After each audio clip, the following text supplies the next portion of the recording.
Hey guys, welcome to Next on Mining India. How is everyone doing today? सबकी mining कैसे चल रही है guys?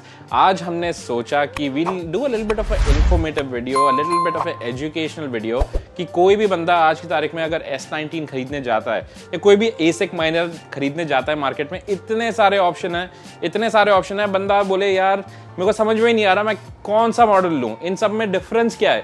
सबका नाम S19 ही है, लेकिन ये A हो गया, प्रो हो गया, J हो गया, J प्रो, ये चल क्या रहा है? Okay, so today I am going to break it down कि ये सब मॉडल्स क्यों आए हैं और इन सब का मेन डिफरेंस क्या है. ठीक है, वेरी सिंपली 2-3 साल पहले जब S19 लॉन्च हुआ था ना, एक रेस चल रही थी माने बिटमेन की और वॉट्स माइनर की और कनान की सबसे कम पावर पे सबसे ज्यादा हैश रेट कौन दे सकता है. तो जब S19 लॉन्च हुआ ना guys, it was the immediate crowd favourite. ये हो गया और M30 हो गया. लेकिन जब S19 लॉन्च हुआ at 95 terahash using only 3250 watts, it was a breakthrough. Basically mining की दुनिया में एक ब्रेक थ्रू था वो कि बैलेंस थी पावर और हैश रेट इतनी मिल रही थी, क्योंकि इससे पहले अपने पास वही चल रहे थे 50, 60, 70 टेराहैश की ज़्यादा से ज़्यादा, और वो माइनर इससे भी छोटे थे. तो S19 came with all new design completely build from the ground up, new R&D के साथ. एंड ये अपने को दे रहा था टेराहैश माने 34 वॉट्स पर टेराहैश. तो ये इसकी एफिशिएंसी थी. समझ रहे गाइस? इसका मतलब ये हो गया कि अगर आप घर पे यूज़ कर रहे हैं तो हर 34 वॉट्स जो ये मशीन यूज़ कर रही है उसके लिए ये आपको 1 टेराहैश की परफॉर्मेंस दे रही है. तो यहाँ से चालू हुई रेस. ठीक है, और भी भयंकर रेस वॉल्यूम 2 चालू हो गई. तो अब क्या हुआ, ये सारे मैन्युफैक्चरर एक दूसरे को बीट करने में लगे. ठीक है, बना तो सिर्फ S19 ही था, बिटमेन का उससे ज़्यादा प्लान था नहीं था, ये बात की बात है. लेकिन जैसे जैसे बिटमेन और थोड़ी R&D करने लगा, ठीक है, R&D करते करते उन्होंने क्या बोला कि एक नया मॉडल अपन बनाते हैं जो कि 96 टेराहैश पे चलेगा, वो थोड़ा सस्ता कर देंगे, सेम पावर लेगा और उसकी भी एफिशिएंसी यही कर देंगे. लेकिन उन्होंने इसमें क्या किया, ये जो वो बना रहे थे ना, it was a completely new design again. बाहर से माइनर सेम दिखता है आपको, लेकिन द इनर हैशबोर्ड का डिज़ाइन वॉज डिफरेंट. तो ये हो गया अपना S19 एंड S19J. इसके बीच में एक्चुअली एक और मॉडल आया था S19A, जो कि इतना कोई पॉपुलर हुआ नहीं और कोई nobody cares about S19A. लेकिन the next breakthrough actually came with S19 Pro and J Pro series. तो S19 बेस मॉडल बन गया और उसके बाद आ गया S19 Pro. जैसे अपना हो गया ना आईफोन, क्या है, iPhone and iPhone pro max.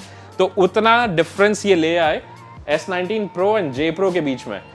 तो S19 जो प्रो मॉडल था वो तब भी 3250 पे ही था, लेकिन J Pro 3070 वॉट पे था.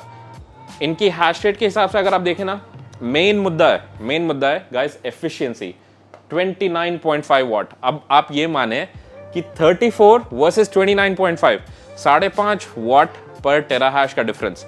काफी डिफरेंस हो जाता है आपकी अर्निंग में भी एंड आपकी इलेक्ट्रिसिटी बिल कंजम्पशन में भी. तो ये हो गया S19 Pro and J Pro.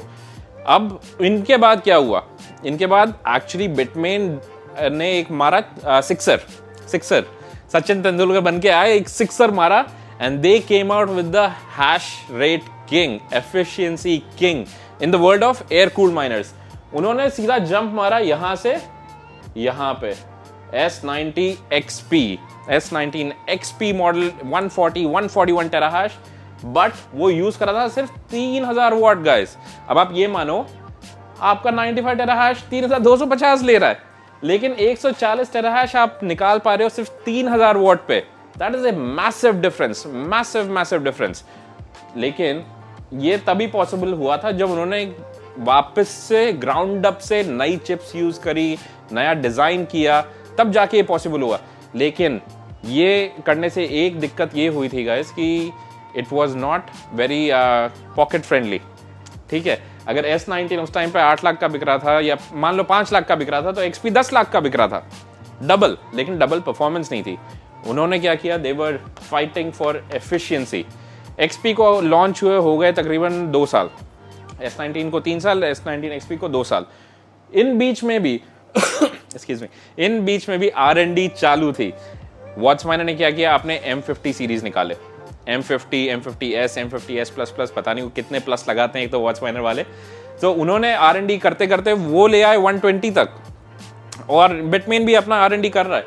इतने में आया अपने पास एक like out of nowhere guys, out of nowhere S19J Pro Plus 120 terahash J Pro Plus, ठीक है। तो उन्होंने एग्जिस्टिंग मॉडल को ही वापस यूज किया, लेकिन उसमें डाले उन्होंने नए चिप्स, एंड इस बार पावर कंजम्पशन थोड़ा बढ़ा है, लेकिन अपने को एफिशिएंसी जो देखने को मिल रही है ना, तो वो हो गई 28।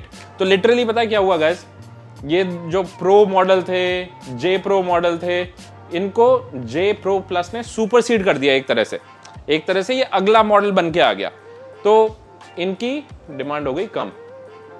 जे प्रो प्लस के आने से इनकी डिमांड कम हो गई, लेकिन we were still sitting at 28 watts per terahash guys. देखिए, अगर आप एक होम माइनर है, ठीक है, और आपके पास पावर का इतना इशू नहीं है, देन इतना कोई फर्क नहीं पड़ता। लेकिन all these miners are actually not being made for us home miners. We have to understand that these are being made for institutional level miners, जो companies हैं जिनके पास 100 नहीं, 200 नहीं, 1000, 2000, 5000, 10,000 माइनर हैं गाइस। तो उनके लिए तो हर वॉट मैटर्स, उनको जितना कम हो सके उतना वो कम करना चाहते हैं। अभी अगर आप देखोगे ना, most of the institution level के जो माइनर्स हैं, उनकी दे वांट टू बी 28 और अंडर एक्चुअली 24 और अंडर। तो इसके लिए अगेन बिटमेन ने क्या किया, एक और मॉडल S19K Pro। अभी अपन ABCDEFGHIJ के बाद अपन पहुंच गए हैं K पे, K Pro, एंड ये है अपना 120 terahash guys. Again this is superseding the J Pro Plus। तो इसके आने से J Pro Plus का भी हो गया खत्म, क्योंकि ये अब सीधे गए हैं गाइस फ्रॉम 28 वॉट पर टेराहैश टू 23 वॉट पर टेराहैश। अब आप ये बोलोगे यार इतना कोई डिफरेंस नहीं है 23 28। नहीं guys, what we have to see is we are at 23 watts per terahash using 2750 watts to get 120 terahash। पर अपने को ये कंपेयर करना चाहिए अपने S19 बेस मॉडल से, जो कि दे रहा था अपने को 34 वॉट पर टेराहैश। तो 9 वॉट्स पर टेराहैश की आपको बचत हो रही है। एंड ये मॉडल गाइस, इस मॉडल के आने से ना अब कोई 110 लेगा, ना 104 लेगा, ना 100 लेगा, ना 120 J Pro Plus लेगा। They are all going to go for this model. And इसकी एक और खासियत मैं बता देता हूं आपको कि this is actually priced super well, super nice. I believe आज की तारीख में we can give you a very very nice price on this miner. आप please go and visit our website, pre booking open है, पिछले महीने launch हुआ है, माल आने वाला है। If you want more details go on to our website. 120 terahash at 2750 watts is phenomenal। लेकिन गाइस, अगर अपन ये चार्ट देखें तो we can see a very clear trajectory कि हो क्या रहा है। 34, 29, 28, 23, 21, ठीक है। तो अब what is the next frontier, कि अगला नेक्स्ट क्या है, मार्केट में क्या होने वाला है। तो दैट ब्रिंग्स अस टू नहीं, अगेन ये तो इन लोगों ने खेल ली रेस, या धूम वॉल्यूम 2 खेल ली इन लोगों ने, अब धूम वॉल्यूम 3 आने वाली है। Now the biggest aim for all of these manufacturers is कि ये 20-22 तक तो पहुंच ही गए। They want to put your efficiency under 20 watts per terahash. मान लीजिए अगर कल को माइनर आता है, जैसे S21 है या M60 भी लॉन्च होने वाला है। Oh by the way, M60 is launching at blockchain life in Dubai, जहां पे हम ऑफिशियल इन्फो पार्टनर्स हैं। We are going to be present there guys. अगर आप चाहें you can join us, use our coupon code to get discount on your ticket. तो anyway, the M60 is going to be launching in Dubai. तो मैं लिख देता हूं यहाँ पे M60, S21 एंड कनान के A14 सीरीज आई बिलीव। तो ये तीनों वापस रेस में आ गए हैं। अब इनका एम है 1x वॉट पर टेराहैश, ठीक है।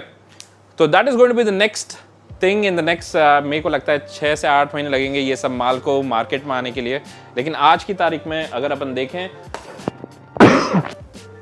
The most value for money is easily this S19K Pro. Once again, 120 watt at 2750. 120 terahash at 2750 watts is amazing. मेरे हिसाब से इस साल में इस साल में this is going to be one of the most popular miners. इसकी प्राइसिंग भी बहुत ज़बरदस्त रखी है बिटमेन ने। आपको अगर इंटरेस्ट है then get in touch with us. I hope this video has been beneficial कि कोई भी बंदा अगर S19 खरीदने जा रहा है तो एटलीस्ट उसको अंतर पता लग जाए कि क्या है इतने मॉडल्स में, मेन डिफरेंस क्या है। That'll be it for this video, guys. If you want any help, message me on 9994072774. WhatsApp message me. अगर ज़रूरत पड़ी अपन बात भी कर सकते हैं. And if you haven't already, then please join our Discord and our Instagram. And अगर आपको कुछ भी मॉडल्स की डिटेल चाहिए, कुछ खरीदना है, कुछ प्राइस देखनी है, go on to our website, guys. nextonmining.in/shop.